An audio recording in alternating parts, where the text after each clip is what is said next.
Question 2. Don and Guru shared some pens in the ratio of 3 to 2.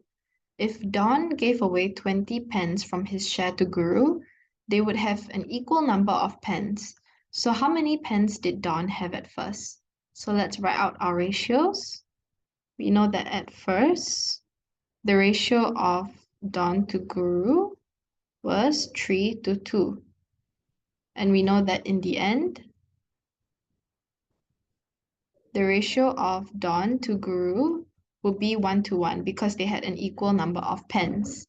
So we realize that this is actually an identical total question because Don gave away his pens to Guru, which means the sum of pens that Don and Guru had remained the same in the beginning and in the end.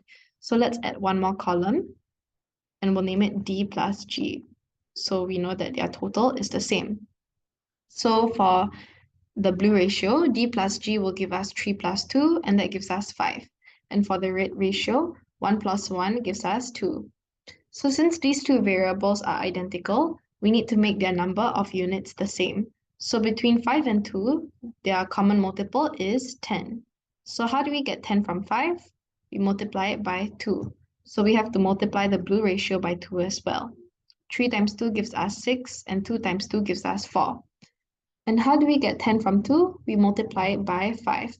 So we do the same for the red ratio. 1 times 1 gives us 5.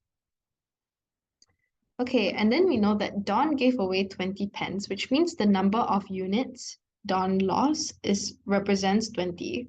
So 6 units minus 5 units represents 20. So 1 unit represents 20. So the question is asking for the number of pens Don had at first. So number of pens Don had at first would be 6 units, which represents 6 times 20.